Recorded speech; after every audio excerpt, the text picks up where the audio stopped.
I'm Annette Archer, 67, and I spent 41 years as an ICU nurse. So when my son threw a housewarming party and I asked what time I should come, I was ready to be useful. "Mom," he said, "the guest list is curated. It's for professionals. I'm a retired nurse. I also gave him the $60,000 he used as a down payment, the loan he had, by then, conveniently forgotten. I didn't argue. I didn't cry. And here's the part I want you to understand before we go any further. I didn't crash that party. I did something worse. 3 weeks later, I simply walked into the one room my son would have given anything to own. And I didn't have to say a single unkind word. The most important man in that room said it all for me. Welcome back to Alpha Mom Stories, where the quietest woman in the room has usually earned the right to be the loudest. Stay with me to the end of this one. Drop a comment and be sure to subscribe. Let me tell you what 41 years in an intensive care unit does to a person. It makes you calm, not cold. Calm. When a monitor screams at 3 in the morning and a man's heart is quitting under your hands, you do not get to panic. You get to be the steadiest thing in the room. I restarted hearts that had stopped. I sat with people through the last hour of their lives and held a hand so they wouldn't go out alone. I have been thrown up on, bled on, and thanked by families who couldn't remember my name an hour later, and I would do every shift again. My husband Walt used to wait up for me after nights. He passed 4 years ago. He was the only one who ever really understood that the job wasn't a job. It was a calling I happened to get paid badly for. I keep one thing from all of it: a small enamel pin, my 41-year service pin, given to me at my retirement in a sheet cake ceremony in a hospital break room. It sits in a dish by my door. So when my son told me a cocktail party had a bar too high for me to clear, I'll be honest, I almost laughed. I have coached terrified interns through their first code. I've told a surgeon, respectfully, that he was wrong and been right. A seating chart does not frighten me, but I didn't laugh, because it wasn't the party that hurt. It was who I'd raised and what he'd decided I was. Let me back up. You should know how we got here. My son Grant is 38, and he has spent his whole life running in one direction, away from where he came from. We weren't poor, but we were tired. I worked nights and doubles. His father drove a delivery route. There were a lot of dinners I missed, a lot of school plays I caught the second half of, still smelling like the unit. Grant noticed. Children always notice. But where another kid might have grown up proud of a mother who saved lives, Grant grew up quietly embarrassed by a mother who came home exhausted in scrubs. He became a wealth manager. He is good at it, I'll give him that. He learned the clothes, the watch, the way of talking that makes money feel comfortable around you. Somewhere in there, he decided that the people who matter are the people in suits, and the people who don't are the people who clean up after them. "Nursing's noble, Mom," he told me once, in the voice you'd use about a charity. It's just not, a career. I'd held a 16-year-old's organs in place with my 2 gloved hands while we waited for the surgeon to scrub in. That child graduated college last year. I went to the ceremony. Her mother still sends me a card every Christmas. A career. I let it go. You learn, raising a striver, to let a great many things go. What I didn't know yet was how far he'd gone. The housewarming was about to show me, but first, you need to know about the $60,000, because that's the part he forgot, and the part that mattered most. 2 years ago, Grant and his wife, Sloan, found the house, a glass and stone thing in a development where the lawns look ironed, far more house than 2 people need, exactly the address Grant had been chasing his whole life. They were close on the financing, but short on the down payment. And Grant, who does not like to ask for anything, finally asked me. I had it. 41 years of overtime and a paid-off little house leaves you with more than people assume. I gave him $60,000. But I'm a nurse. We document everything: a medication, a dosage, a time, a signature. You write it down or it didn't happen, and someday it protects a life. So I didn't hand my son a duffel bag of cash and a wink. I had a simple promissory note drawn up. $60,000, a gentle interest, a repayment schedule he could meet in his sleep. He signed it at my kitchen table. I put it in a blue folder in my filing cabinet next to Walt's death certificate and my pension papers. To my heart, it was a gift. I never expected to chase him for a dime. But the paper was real, because love and paperwork are not enemies, whatever the movies tell you. The best nurses know that the kindest thing you can do is also keep a clean record. Grant thanked me that day. He hugged me. He meant it. And then, over 2 years, the way a man does when he badly needs a story about himself, he simply forgot. The $60,000 became savings. The savings became, I did this myself. By the time the house was real, so was the lie. Sloan helped the story along. She's good at stories. My daughter-in-law is an interior stylist, which means she is paid to make rooms look like no one ever struggled in them. She does the same thing to people. Within a year of marrying Grant, the photos on their walls had quietly rearranged themselves. The picture of Grant in his cheap first suit, beaming next to me in my scrubs at his college graduation, came down. In its place went black and white prints of a couple who looked like they'd been born at a wine tasting. I wasn't in the news story. Or I was, but as a supporting character with no lines. Grant's mom, she was a nurse or something, very sweet. I want to be fair to Sloan. She isn't cruel for sport. She is terrified, the way Grant is terrified, that the wrong person will look too closely and see the seams. Two people who married each other's ambition and then got scared of anyone who remembered the version before. I understood it. I even forgave it, mostly. A mother's forgiveness is a renewable resource. We make more overnight. But forgiveness isn't the same as playing along. And I was about to be asked to play along with something I couldn't, because the house was finished now, decorated, photographed, perfect, and Grant and Sloan were going to celebrate it with the people who mattered. A curated guest list of professionals. I didn't know yet that I wouldn't be on it. I was still, God help me, planning what to bring. I heard about the party from a cousin, actually, before I heard about it from my own son. That should have told me something. I chose not to hear it. Big housewarming at Grant's, my cousin Diane mentioned on the phone. Sloan's been planning it for weeks. Caterers, the whole thing. Oh, how nice, I said. And I meant it. And a small warm part of me lit up the way it does when your child throws open the doors of a life you helped build. I started thinking about what to bring. Not money. Not anything that would embarrass him. I went to the garden center on a Saturday and I picked out a peace lily. A good big one, glossy leaves, one white bloom just opening. They're nearly impossible to kill, peace lilies, which is exactly why I love them. They forgive neglect. They clean the very air in a room.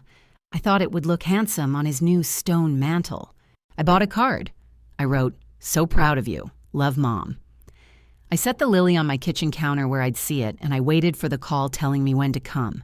I want you to sit with that image for a second because I've thought about it 100 times since. A 67-year-old woman who'd given her son $60,000 and 41 years of example, standing in her kitchen, watering a plant, waiting to be told she was welcome in the house she'd helped pay for. The call came 2 days later. It did not go the way I'd pictured. "Hi, sweetheart," I said when I saw his name. "I've been hoping you'd call. I've got a little something for the new place. When should I come Saturday?" There was a pause. I know pauses. In my line of work, a pause is where the bad news lives. "So, about Saturday," Grant said. It's kind of a work thing, Mom. Sloan and we're trying to be strategic. There are people coming who could really move the needle for the firm.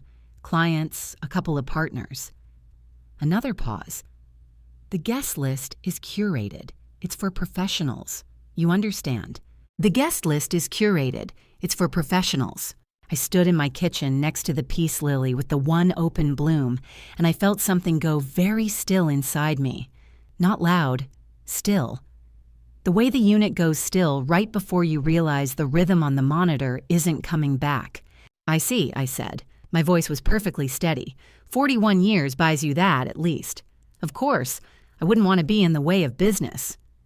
"It's not that you'd be in the way," he said too quickly. It's a certain crowd. You'd be more comfortable not having to make small talk with a bunch of finance people." "You're probably right," I said. "Have a wonderful time, honey. The house sounds beautiful." I hung up. I looked at the lily. I looked at the card that said, "So proud of you," and I did not cry. I want that on the record. I have watched braver things than my own son than this. But I will tell you, I sat down at my table for a long while. Here's what I kept coming back to, sitting at that table. It wasn't the party. I have skipped 1,000 parties. A nurse's life is mostly the parties you miss. It was the word, professionals. As though 41 years of keeping strangers alive had been a hobby, as though the steadiest, most necessary work I'd ever seen a human being do, the work I'd given my one life to, didn't clear the bar for cocktails on my own son's new patio. He didn't say, "I'm worried you'll feel out of place." He said the guest list was for professionals, and then he placed me gently on the other side of that line. I carried the peace lily out to my own front porch and set it on the rail, where I'd see it every morning with my coffee. If it wasn't going to grace his mantle, it could keep me company. "Well," I told it, "it's just you and me then." I'm not too proud to admit I felt small that night. Smaller than I'd felt in years. But here is a thing 4 decades at the edge of life will teach you. Feelings are information, not instructions. You feel the fear, and then you read the monitor, and then you do the next right thing. I didn't know yet what the next right thing was. I only knew I wasn't going to beg for a seat at a table I'd already paid for. The party came and went. I know it was lovely. Sloan posted 40 photographs of it. I made myself look, once, the way you press a bruise to see if it's still there. Grant in a beautiful jacket laughing with men who looked like him. Sloan in cream silk. The stone mantle I'd imagined my lily on, holding instead a tasteful arrangement of dried branches that cost more than the lily and did less. Caption: "Grateful for the people who got us here." Tagged: 11 of them. Not one of them me. I closed the app and I sat with what professional had actually cost me over the years. It cost me Grant's 8th birthday. I was holding pressure on a gunshot wound while his father lit the candles. It cost me 100 Thanksgivings I worked so the nurses with young children could be home. It cost me my own back, my own feet, my own sleep schedule for 4 decades. It bought in exchange a long line of strangers who got to go home to their families because I didn't go home to mine. That is what the word professional means to me. It is the least amateur thing a person can possibly do, to stand between someone you've never met and the worst day of their life and not flinch. My son had used that word as a velvet rope, and he'd put me on the outside of it. I wasn't angry yet. Anger is loud, and I was still in the still part, but the stillness was starting to organize itself into something. I just needed one more piece of information before I knew what. It arrived, as these things do, by accident. A week after the party, Sloan texted me. I think it was meant to be kind, which somehow made it worse. "Hi, Annette. Hope you're well. We missed you Saturday, but honestly, you'd have been bored. It was all work people, very shop talk. Let's do a quiet family dinner soon. Just us. You'd have been bored." As if I were a child who couldn't follow grown-up conversation. As if I hadn't sat on hospital ethics boards, hadn't testified in a malpractice case, hadn't explained brain death to a sobbing family at 2 a.m. in words they could bear to hear. I didn't answer it right away. While I was deciding how, Grant called about something else and said the quiet part without meaning to. "Mom, don't make it a thing, okay?" he said when I mentioned lightly that I'd heard the party was nice. "You'd have been out of place. These are heavy hitters. I'm trying to build something here." You'd have been out of place. There it was again, in a slightly different key. Out of place, in my son's life. Bought, in part, with my money. Built, in whole, on the example of a woman who taught him what showing up for people actually looks like. "I'd never want to be out of place, Grant," I said mildly. "Tell me, how's the firm? Anything exciting?"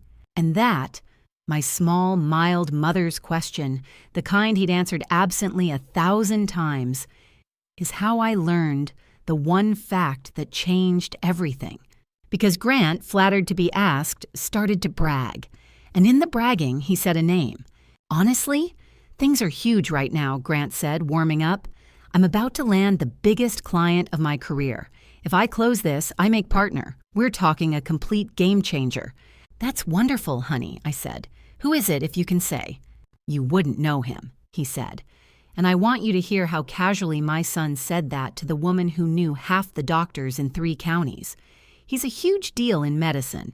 Cardiac surgeon, runs a whole institute. Elliot Vance. I was very glad we were on the phone so he couldn't see my face. He's loaded, he's connected, and he's finally taking meetings, Grant went on. I've been working him for months. There's a charity gala coming up where I'll get my shot. Mom, this is the one. Everything I've built has been for a moment like this. Everything I've built.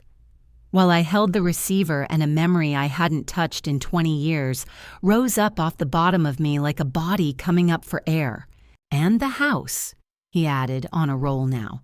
Honestly, between the house and making partner, I'll have done it all by 40. Self-made, from nothing. A little laugh. Dad would have gotten a kick out of it. Self-made, from nothing. I didn't correct him. I didn't say, you mean the house with my $60,000 in the foundation. I didn't say anything about the blue folder in my filing cabinet or about the promissory note with his signature on it, sitting 2 inches from his father's death certificate. I said, I'm proud of you, sweetheart. And I was already walking toward the cabinet. Elliot Vance. I sat down on the edge of my bed with the phone still warm in my hand, and I let the name finish arriving. There are patients you forget. There have to be. The mind protects itself. And then there are the ones who live in you forever, in a little lit room you can walk into anytime you're brave enough. Katie Vance was one of those. Let me tell you about a night 20 years ago, and then you'll understand the rest of this story because everything that happened at that gala happened first on a Tuesday in 2006, on my unit, at 4 a.m. But I'm getting ahead of myself, and a good story, like a good chart, goes in order. What matters right now is this. My son had spent months chasing the single most important client of his life, a man he was certain his nurse mother wouldn't know. And I had, 2 decades earlier, spent 11 hours keeping that man's 8-year-old daughter alive. I didn't feel triumphant. That surprised me. What I felt sitting on the edge of my bed was something quieter and much older. The feeling of a circle you didn't know you were standing in, beginning, very slowly, to close. I got up. I went to the filing cabinet. I opened the bottom drawer. I took out the blue folder. I need you to understand that I wasn't scheming. I want to be honest about that because it would be a cleaner story if I'd hatched a plan that night, rubbing my hands. I didn't.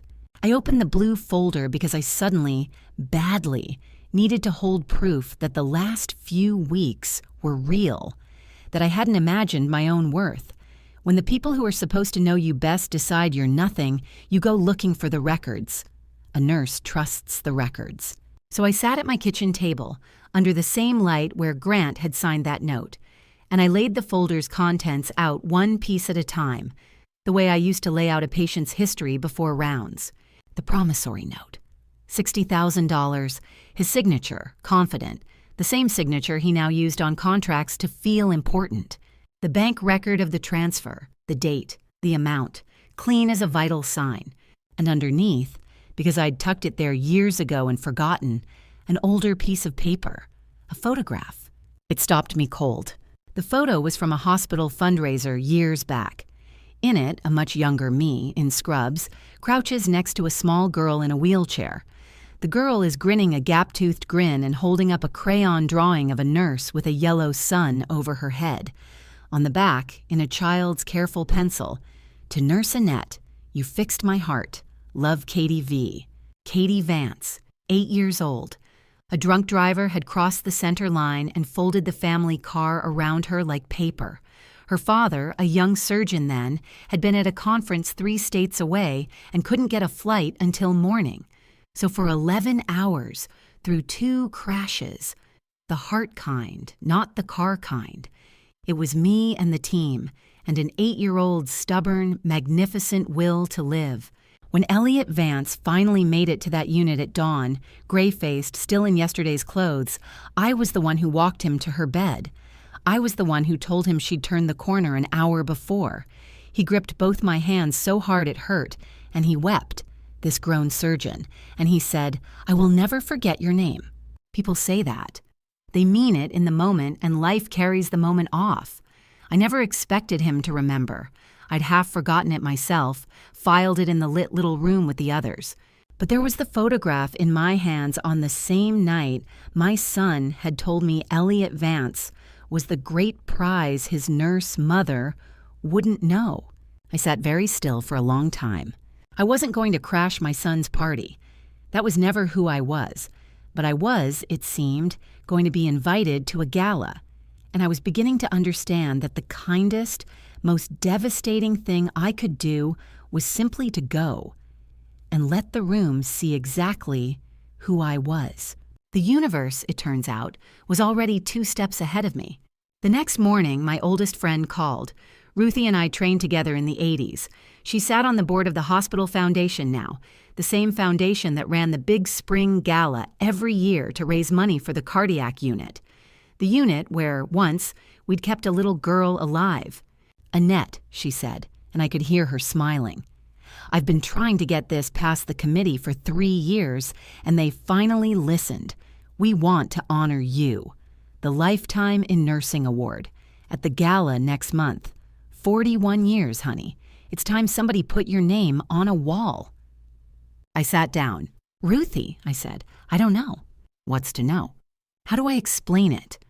A month earlier, I'd have said yes with my whole heart, but I'd just been told by my own son that I wasn't a professional. Something in me had flinched so hard I wasn't sure I could stand at a podium and let a room look at me without seeing what Grant saw. An old woman who used to be a nurse. Out of place. It's a lot of fuss for an old lady, I said. It's not fuss, it's 41 years, Ruthie said. You held this whole unit together. You're going to stand up and take this, and you're going to let people say thank you. When's the last time you let anyone say thank you?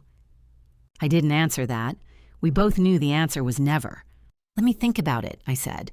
But I'd already half stopped breathing, because Ruthie had just told me the date and the venue of the gala, and I knew, with a strange calm, exactly whose great career moment was scheduled for the very same night.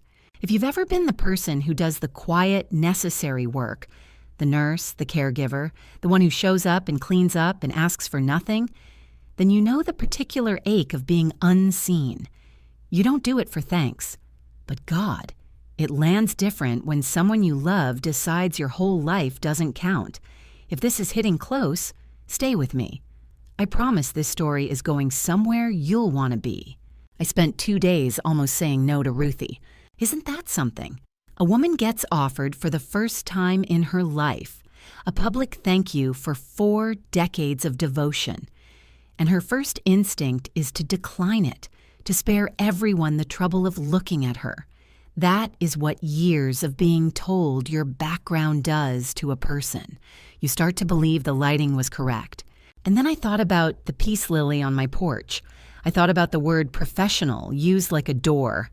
I thought about a little girl's crayon drawing and a young father's hands gripping mine, and I thought, when did I agree to disappear? I never had. I'd just gotten quiet, and quiet had been mistaken for gone. I called Ruthie back. I'll accept, I said, on one condition. No big speeches about me beforehand. Let me just be there. Let the evening be the evening. Deal, she said, delighted. Oh, Annette, it's going to be wonderful. Half the medical community will be there. Even some of the money people. The foundation lined up some fancy sponsor this year, a wealth firm, to underwrite the whole thing. I closed my eyes. Is that right? I said. Which firm? She told me. It was Grant's. So here is what I knew, sitting in my kitchen with the phone going quiet in my hand. On a Saturday night next month, in one ballroom, 3 Rivers were going to meet.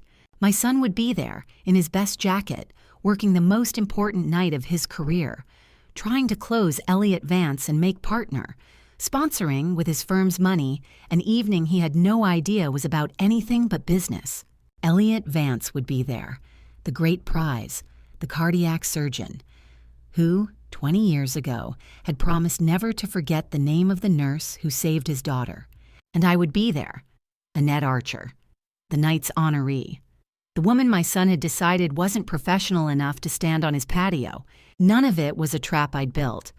I want to keep saying that because it matters to me that you understand the kind of woman I am. I didn't engineer a single piece of it. I lent my son money and kept the paper. I saved a child and kept the photo. I gave 41 years, and someone finally wanted to say thank you. 3 honest things I'd done, across 2 decades, were simply about to arrive in the same room on the same night. All I had to do was show up as myself. That was the something worse than crashing.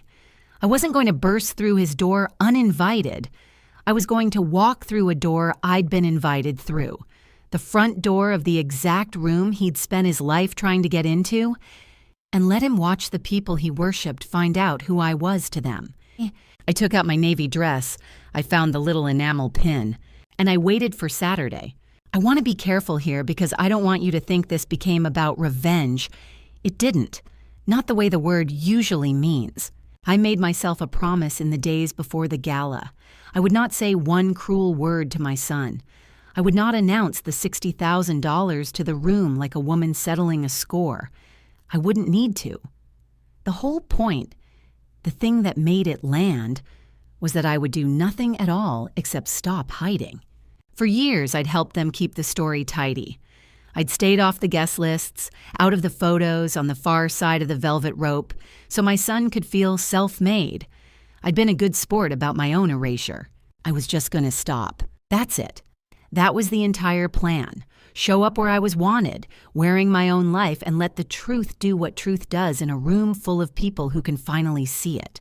"You're not crashing anything," Ruthie said when I told her my son's firm was the sponsor and that we'd, had a little distance lately. "You're the guest of honor, Annette. He's the help, technically. His firm bought the napkins."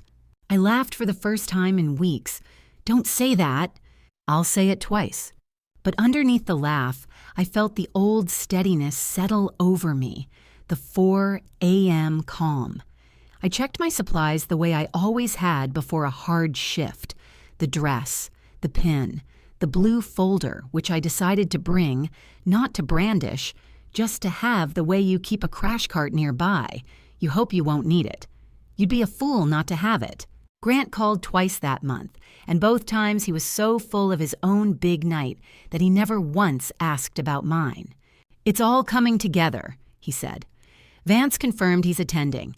My firm's the headline sponsor, so I'll have access all night. Sloan found me a new jacket. Mom, if I close him at this thing, everything changes." "I'm sure it'll be a night to remember," I said, and meant it more than he could know. "You doing okay? Need anything?" he asked.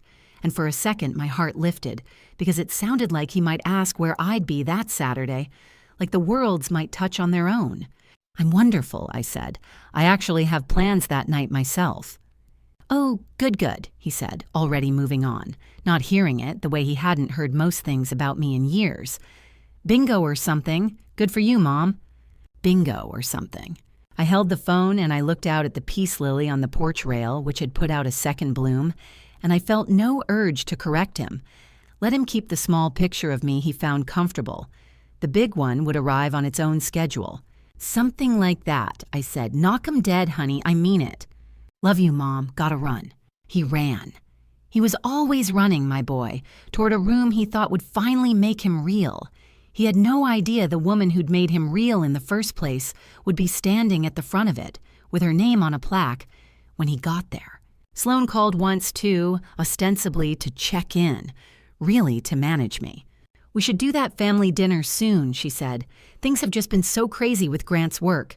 You understand? It's a really important time for us. We have to be really intentional about who we spend energy on right now. Who we spend energy on."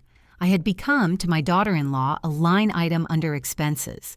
"I understand completely," I said. "You focus on your big night. I'll focus on mine." "Your night?" A flicker of confusion, then the easy dismissal. "Oh, that's sweet. Well, we'll catch up after." She didn't ask. It genuinely did not occur to her that an old nurse could have a night worth a capital N. After I hung up, I did one practical thing, because I am practical. I called the lawyer who'd drawn up the promissory note and asked him, plainly, whether it was still good. Whether, if I ever needed to, I could call the loan. "It's airtight, Annette," he said. "Signed, dated, witnessed, with a schedule he's quietly ignored. You've been more than patient. You could demand the balance tomorrow." "I'm not going to demand it tomorrow," I said. "Then why'd you call?" I thought about it. "Because I spent 40 years being the person who knew where the records were when everyone else was panicking," I said. "I just wanted to know the cart was stocked." He chuckled. "It's stocked. I didn't intend to use the note as a weapon. Truly. The truth of who I was would be plenty. But a nurse keeps the cart stocked. You never raise your voice when you know exactly where everything is." The day of the gala, I got ready the way I used to get ready for a shift I knew would be hard. Slowly, deliberately, nothing forgotten. I pressed the navy dress. I did my hair myself, the way Walt liked it. And then I stood at my dresser and looked at the little enamel pin in its dish for a long time before I picked it up. 41 years, a whole working life fired down into a half-inch of enamel. I'd never worn it out anywhere. It felt boastful somehow, like a soldier wearing medals to the grocery store. But that night I pinned it to my navy dress, right over my heart, and I looked at myself in the mirror. A 67-year-old woman who'd been told 3 weeks earlier that she wasn't a professional, wearing the only proof I'd ever needed and had never thought to show. "There you are," I said to the mirror. It had been a while since I'd seen her. I picked up my purse. Inside it, the blue folder, folded once, just in case, not to use, to have. Before I left, I stepped onto the porch and touched one of the lily's white blooms with a finger. "Wish me luck," I told it. "I'm going to a party I'm actually invited to." Then I drove to the nicest hotel in the city, where my son was, at that very moment, straightening his new jacket in a ballroom mirror, rehearsing the pitch of his life, with no idea that the foundation of everything he was about to say, self-made, from nothing, was about to walk in wearing navy, with a plaque waiting at the front of the room with her name on it. I have to back up one day because there's a phone call I skipped, and it matters. The night before the gala, Grant called me, and his voice was different, tighter. The voice underneath the voice. "Mom, weird question," he said. "Any chance you've got some liquidity right now? Just short term. Things are stretched. The house, the renovations, Sloane's business had a slow quarter. If I can just get through this month until the Vance thing closes..." My striving son, who'd told a room he was self-made from nothing, was quietly underwater. The glass house had a mortgage the size of a mountain, and the lifestyle that proved he'd arrived was eating him alive. "How much are we talking?" I asked gently. "I don't know, 40? It'd just be a bridge." 40,000. On top of the 60 he'd already forgotten. "Grant," I said, "I love you, but no." A silence. Then defensive, the old reflex. "Wow, okay. I figured a retired nurse. Your expenses are basically nothing. I just thought..." "You thought a retired nurse would have it and wouldn't matter enough to say no," I said without heat. "It's all right, I understand. But the answer is no." "You'd be out of place giving me a hard time about this," he said, which didn't even make sense, except that it was the third time he'd reached for that word. Out of place. Like a man who only had the one tool. "Get some sleep, honey," I said. "Big night tomorrow." He hung up angry. I slept fine. I knew by then exactly where everything was. I'll be honest with you about my heart, because by now you might think I'd turned to stone. I hadn't. That last night, lying awake, I grieved. Not for myself, for the boy he'd been before he decided that where he came from was something to scrub off.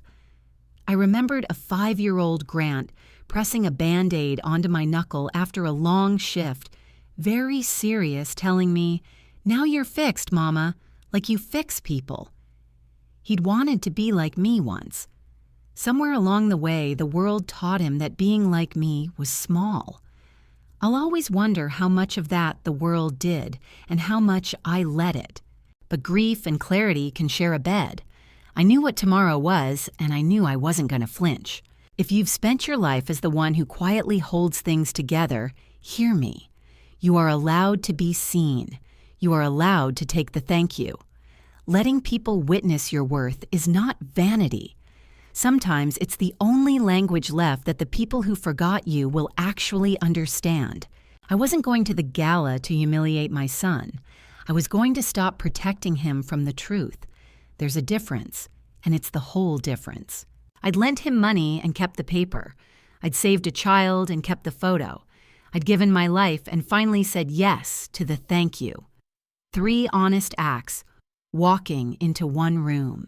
I turned off the light. Tomorrow, the velvet rope my son had put between us was going to be on the other side of him, and he was going to find out, in front of everyone he wanted to impress, which side of it his mother had been standing on all along. Saturday came up clear and warm. I did the small ordinary things slowly, the way you do on a day you know you'll remember. I had my coffee on the porch.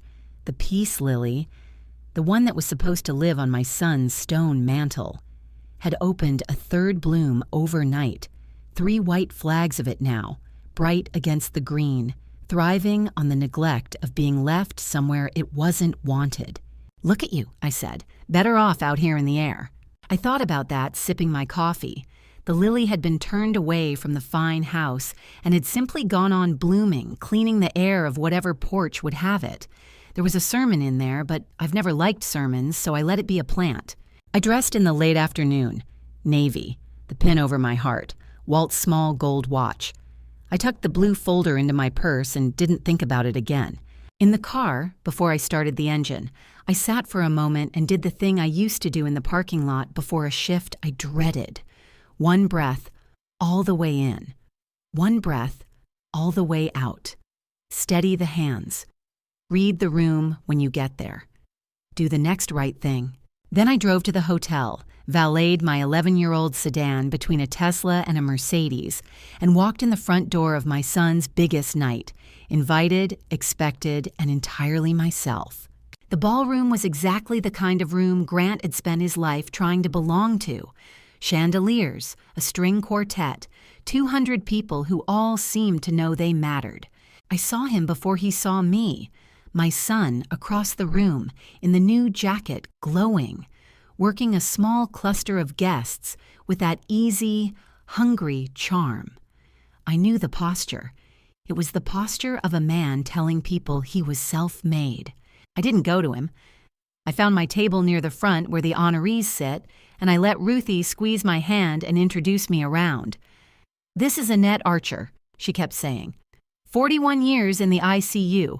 We're honoring her tonight." And doctor after doctor, nurse after nurse, took my hand in both of theirs. Several of them knew my name. 2 of them had trained under me. One, a chief of cardiology now, had been a terrified intern I'd talked through his first code at 26. "Annette Archer," he said, his eyes going bright. "My God, you're the reason I didn't quit that first year." I was, it turned out, surrounded by people to whom I was not out of place. I was the room. Across the ballroom, Grant spotted me. I watched it happen. The double take, the confusion, the small frown of a man seeing a familiar face in a context that doesn't compute. He excused himself from his cluster and started toward me, weaving through the tables, his expression caught somewhere between, "What are you doing here?" and a host's reflex to smooth a problem. He didn't make it to me before the lights dimmed and a voice came over the speakers, asking everyone to find their seats. The program was beginning. He had to turn back. He had no idea what was coming. The foundation's president spoke first, then the head of the Cardiac Institute. There was applause, a video, the usual gala rhythm. Grant, 2 tables away, kept glancing at me, trying to catch my eye, mouthing something. "Later, we'll talk later." I gave him a small, calm nod and turned my attention to the stage. Then Ruthie stood up to present the Lifetime in Nursing Award. "Every so often," she began, "we honor someone whose career wasn't about a single dramatic moment, but about 41 years of moments, most of them at 3 a.m, most of them unwitnessed. Tonight's recipient has held this hospital together for 4 decades. She has trained half the nurses in this room. She has sat with the dying and restarted the living. Ruthie's voice caught. She taught me what this job actually is. Please join me in honoring my friend, the finest nurse I have ever known, Annette Archer. The room rose. 200 people. Surgeons, cardiologists, nurses, the chief of medicine, the people my son worshipped from a distance, stood up and turned toward our table and put their hands together for me. I stood in my navy dress, the little enamel pin over my heart catching the light, and I let them. For once in my life, I let them say, "Thank you." And across the ballroom, frozen half out of his chair, his hands not moving, his face the color of the tablecloth, was my son. Watching the entire room he'd spent his life trying to impress get to its feet. For the mother he'd told 3 weeks earlier that she wasn't professional enough to attend a cocktail party. He looked like a man who had just heard a monitor flatline. I walked to the stage. I took the small, heavy plaque from Ruthie and hugged her. I stepped to the microphone and looked out at all those standing people, and I was about to say my few quiet words. And that's when a man near the center of the room, tall, silver-haired, in a beautiful suit, did not sit down when the others did. He stayed standing, and in the settling quiet before I could speak, he said loud enough to carry, "Annette Archer." 200 heads turned to him. It was Elliot Vance, 20 years older but the same eyes, the great client, the prize my son had chased for months. "Forgive me," he said to the room, his voice not quite steady. "I have to say this out loud because I've waited 20 years to say it to a room instead of just to her." He looked at me. 20 years ago, my 8-year-old daughter was hit by a drunk driver. I was 3 states away and couldn't get home. For 11 hours, this woman kept my Katie alive. Her heart stopped twice. Annette Archer brought her back twice. His voice broke. "Katie is a pediatric surgeon now. She has a daughter of her own. Every good thing in my life downstream of that night exists because of the nurse standing on that stage." The room, already standing, broke into something louder than applause. I found my son's face in the crowd. Grant was staring at Elliot Vance, the man he'd been trying to become worthy of, the deal that would make him self-made. As Vance wept openly with gratitude toward the mother Grant had been ashamed of. I watched my son understand, in real time, that the most important person in his professional universe loved and revered the exact woman he'd left off a guest list for being just a nurse. I hadn't said a word yet. I didn't need to. When the room finally quieted, I leaned to the microphone. I kept my voice even, the 4 a.m. voice, the one that steadies a room instead of stirring it. "Thank you," I said. "I didn't expect that, Elliot. Katie drew me a picture that night between the bad hours, a nurse with a son over her head. I still have it." He pressed his hand to his mouth and nodded. "People have been calling me a professional all evening," I went on. "And I'll admit, 3 weeks ago I'd started to wonder if I still counted as one." A few polite laughs. My son was not laughing. "So let me tell you what I think the word means. I spent 41 years with professionals. I held their hands while they died. I caught them when their own bodies betrayed them. I learned their children's names. A professional, to me, is simply someone who shows up for other people on the worst day of their lives and doesn't flinch." I let that sit. I did not look at Grant. I didn't have to. The whole room could feel where the words were going. "You don't get to be a professional because of the building you work in, or the watch you wear, or the address on your house," I said.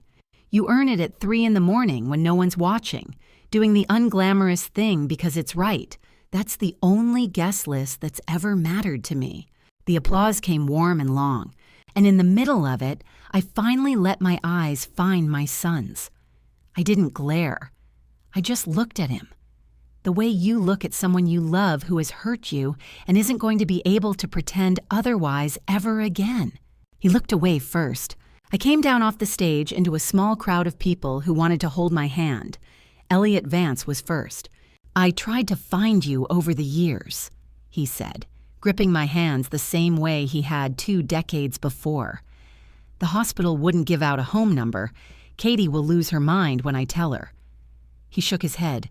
"What are you doing at this gala? Are you connected to the foundation?" And before I could answer, Grant was there. Of course he was.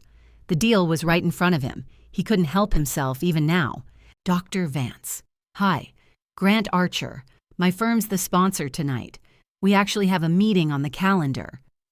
He was talking fast, trying to staple himself to the moment. Then, with a stiff, awful brightness, gesturing at me, "And this is actually my mother." The silence that followed was its own kind of verdict. Elliot Vance looked at Grant. He looked at me with my plaque and my pin.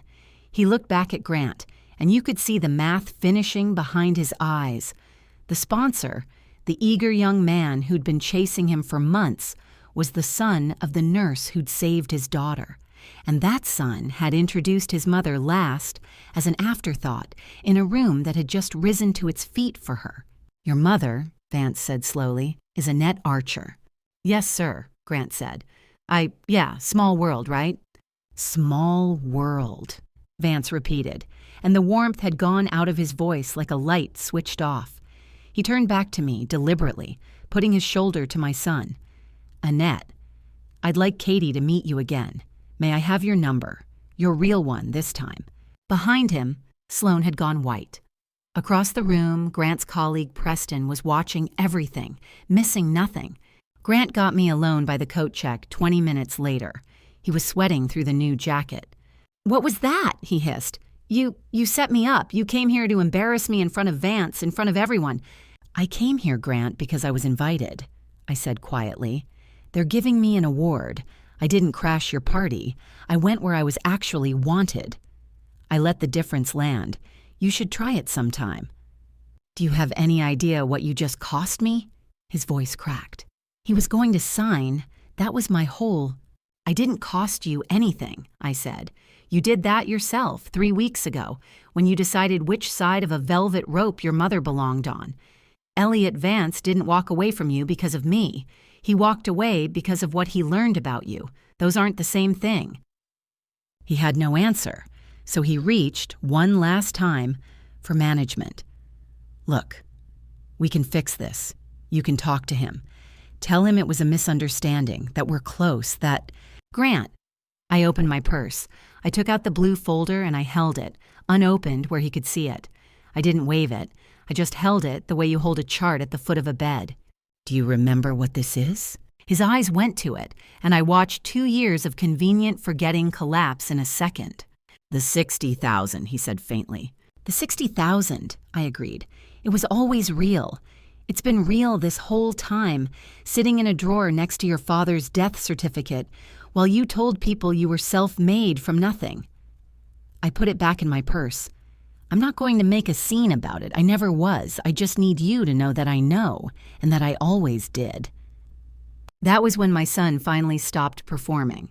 "Mom," he said, and his voice came apart, all the polish gone out of it. "I didn't. I never meant for it to." He pressed the heels of his hands into his eyes, this grown man in his expensive jacket. When did I become like this? How did I get here? It was the first true thing he'd said to me in years, and it broke my heart even as I held my ground. Because that's the thing nobody tells you about boundaries. You can keep one and grieve at the same time. Your hands can be steady while your chest caves in. "You got here one small choice at a time," I said gently. "The same way anybody gets anywhere bad, and you can walk back out of it the same way if you want to, one small choice at a time." I put my hand on his cheek, the way I had when he was 5, and certain a Band-Aid could fix anyone. "I am always going to be your mother," I said. "I will love you until the day my heart finally quits for good. But I am done being your secret. I'm not your dirty little down payment. I'm not your bridge loan. I'm not the nurse you keep off the guest list so your story stays clean." I held his eyes. "If you want me in your life, you want all of me. The scrubs and the pin and the 60,000 and the truth, or you want none of me. But you don't get the edited version anymore. That woman just retired too.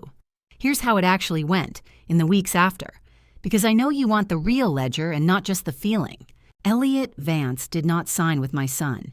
He moved his accounts to a different advisor at a different firm. Quietly, no drama, but everyone in that small world understood why. Grant did not make partner that quarter. The deal that was going to prove he was self-made evaporated for the simplest reason in the world.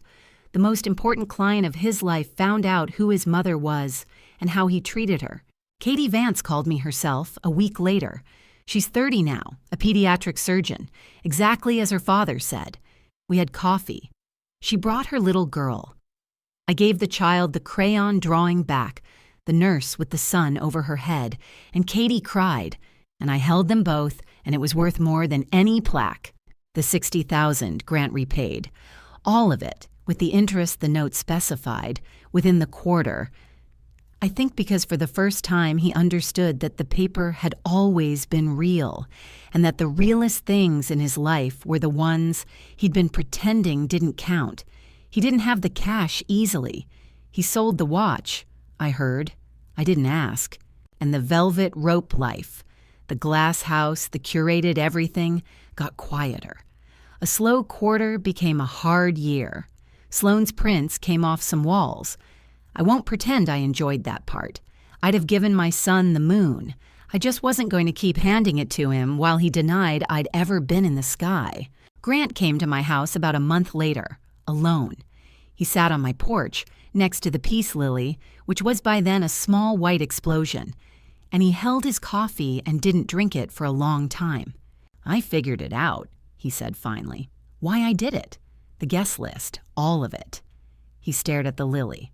I wasn't ashamed of you, Mom. I told myself I was, but that wasn't it. He swallowed. I was ashamed of where I came from, and you were the proof of it. So I kept putting you in the back of the picture, because every time I looked at you, I remembered I wasn't born into the rooms I wanted. I made you small so I could feel big. He finally looked at me. That's the worst thing I've ever done, and I did it to the person who did the most for me. I let him sit in it. Some truths need air, not rescue. Thank you for saying that, I told him. It's the bravest thing you've said in 20 years. Is there a way back? There's always a way back, I said, but it runs through the truth, not around it.